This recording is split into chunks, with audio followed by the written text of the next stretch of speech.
For the second day in a row, Cape Town, South Africa has been gripped by a taxi war. Yes, taxi wars are a thing in South Africa. Would you believe that during the late 80s and all through the 90s, thousands of people died in turf wars between taxi associations?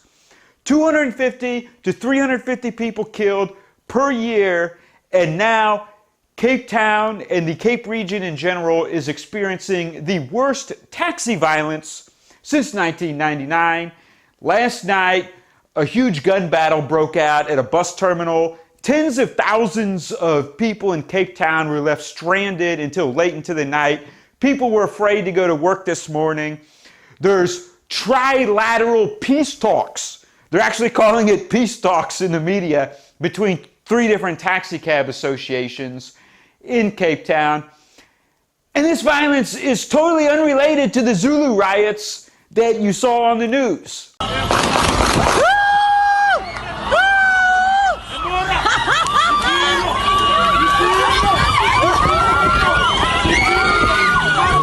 Shots fired at terminus.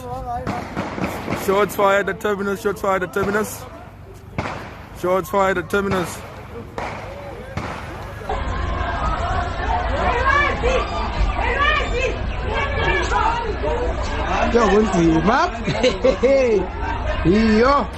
The strikes have started again.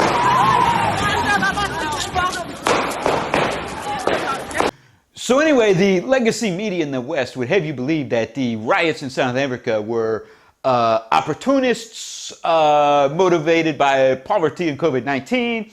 Essentially, a bunch of people said, "Oh, I'm so hungry. I need to steal a TV and a couch." Well, of course, the rank and file looter is an opportunist. But at the top of the pyramid, people greenlit that rioting. And this can be demonstrated because the rioting fell along ethnic lines. It was not a South African-wide event. So the rioting was in the KwaZulu-Natal in Soweto Township, which my understanding of Soweto Township is basically like a sprawling ghetto of public housing. And it's about 40% Zulu and maybe like 30% Xhosa, and then, you know, sprinkling of other peoples. And of course, the KwaZulu-Natal and Soweto Township were huge flashpoints of tribal and political violence in the recent past, in the 80s and 90s. Let me put it this way.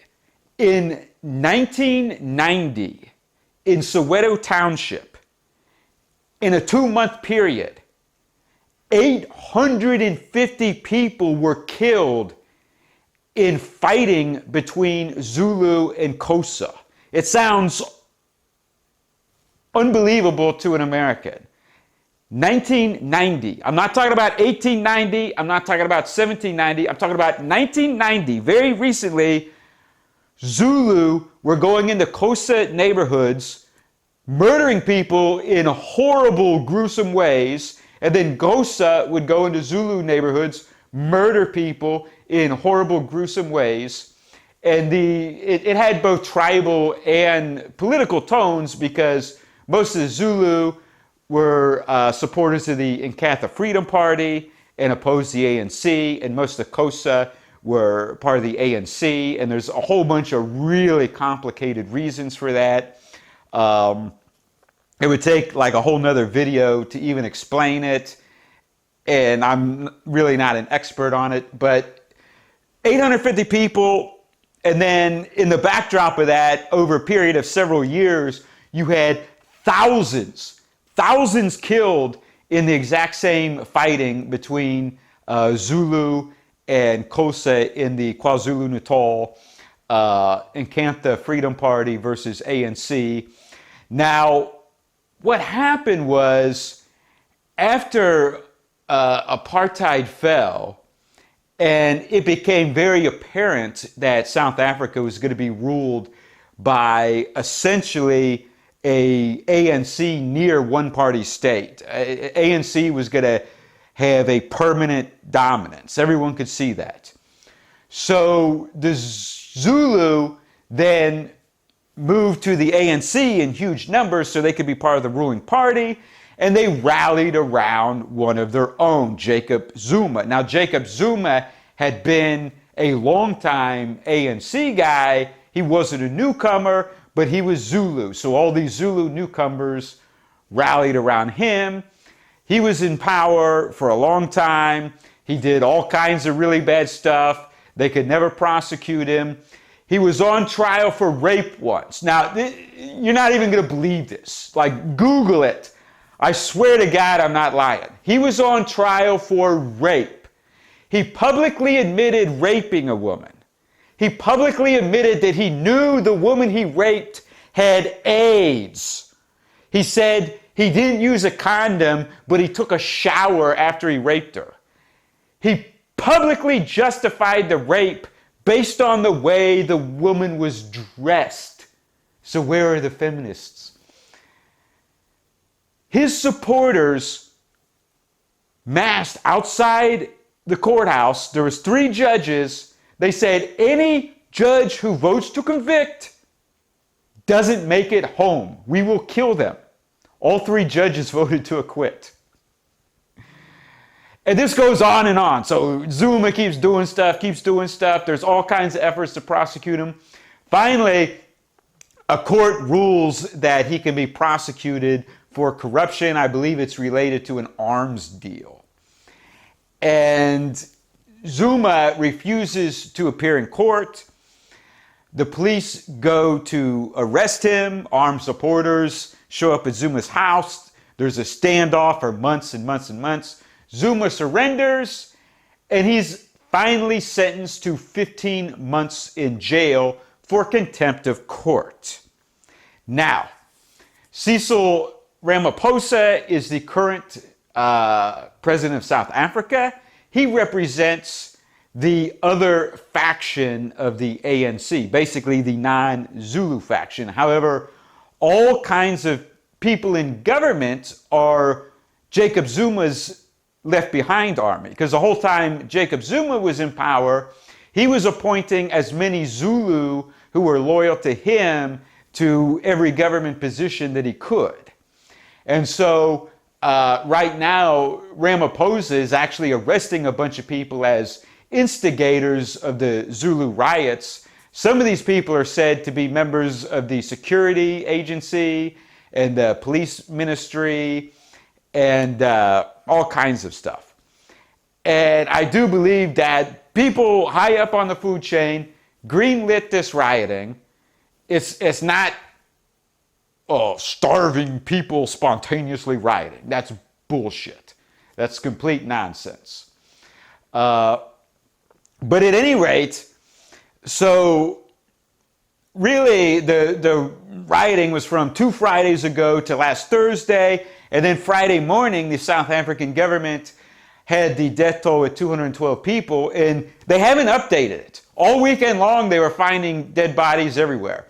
So there's a small town in a rural part of KwaZulu-Natal near Western Cape. I looked at it on Google Maps. It's a small town, but there's a bunch of these big like warehouse stores that feed all these little tiny villages. So it's the main place for all these little tiny villages to go and buy and stuff. Well, this town was completely annihilated. I mean, and there's this hardware and furniture store that was burned to the ground. And it happened 2 Mondays ago. And people were saying on Twitter that people died in the fire, but they thought it was only like 6 or 7 people. Well, now the authorities are estimating that there's 50 human remains. They think about 50 people died in this fire. There was a stampede at a shopping center of people looting and trampling each other that they're saying 18 people died from being trampled to death. Now, South Africa has about 1.3 to 1.4 million Indians from India, and Durban has the largest population of Indians of any city in the world outside of India.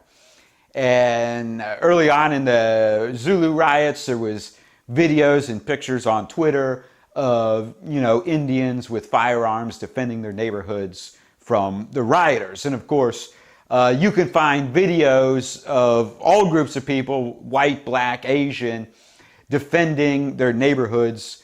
Many cases, small group, like 5 or 6 people holding off, a giant mob of 100 rioters. And the South African Minister of Police, his name is Selly, I don't know how you pronounce it, but originally he was praising people who held off the rioters and basically making them out to be the heroes. And basically all these conspiratorial claims were building up on social media and whatnot, saying that the Indian community was hunting down and murdering black people in the streets. Well, now on Sunday, Selly visited Phoenix, and all these people showed up who are now alleging that they have a family member who was completely minding their own business and murdered for no reason by the Indians. And Selly has now initiated a huge investigation.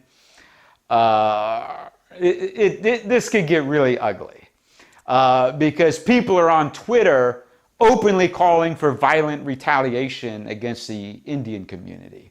Basically, to go rampage and commit genocide against the Indian community.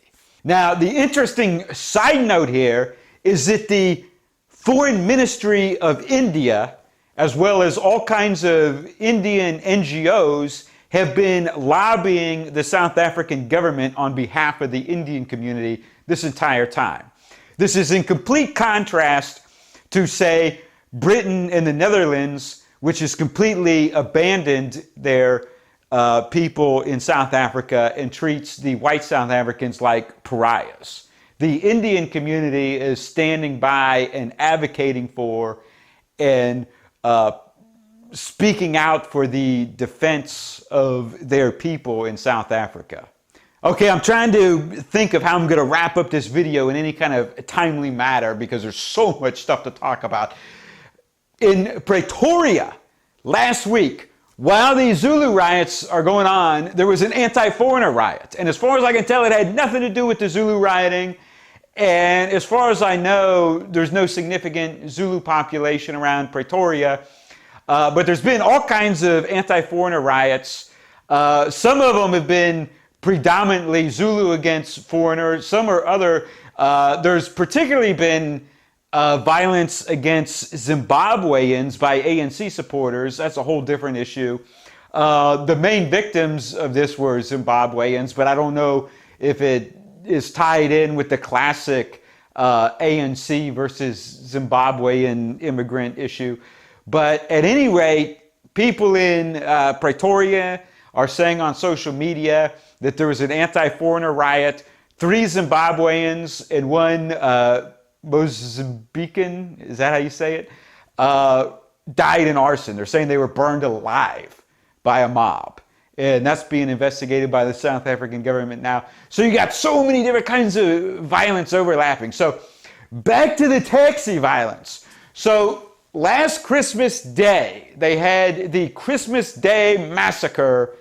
It happened in a rural area in Eastern Cape near the KwaZulu-Natal border. A group of taxi drivers from one district ambushed a group of taxi drivers from another district. And in a ensuing gun battle, 7 people died. 6 people were sent to the hospital. And that was the worst taxi violence since 1999. And then it's been kicking off since then. It's mainly, that was in, the Christmas Day massacre was in the Western Cape region, which I think is mostly rural areas. But it really kicked off now in Eastern Cape, where you got Cape Town, and a bunch of taxi drivers are being killed. Supposedly, like, even some passengers have been killed. And then Thursday, while the Zulu riots were going on, in Port Elizabeth in broad daylight in a crowded street. It's on video. You can watch it. I'm not going to post it because YouTube will probably say it's a violation. The leader of a major taxi cab association is gunned down in the street in broad daylight in front of a bunch of people. And there's been a whole string of murders of taxi drivers in Cape Town. Some people on social media are saying that the death toll is up to 80 people in East Cape, but I can't verify that at all. I don't know. And so much of this violence just all runs together. It's all overlapping. Now, historically, the taxi association violence does have crossover with political and tribal violence. Although in Cape Town, you don't have lots of people with tribal affiliation. You have lots of people who are mixed ancestry or are sub-Saharan Africans from other African countries that the British brought in to be workers. So you don't have the tribal affiliations like you do on the other half of South Africa, but you still have this taxi violence. Now, I should point out that in South Africa, most taxis are minibuses and vans, whereas in America, they're sedans, and we associate taxi cabs as a yellow sedan. That's not the case. But so Monday night, big gun bout, this bus station, all the taxis fled, people are fleeing. One bus driver was shot in the face. He's expected to live. A bunch of other people had bullet holes in their cars. Another thing, there's a bunch of violence over Uber. People have tried to do Uber in Cape Town, and there's violence against both the driver and the passenger. So the taxi drivers will stop an Uber and pull everyone out of the vehicle and beat them, apparently. At least that's what they're saying on Twitter. All right, thanks for watching this video. Click the like button, post a comment below, tell me what you think about this, and click the subscribe button. New video every few days.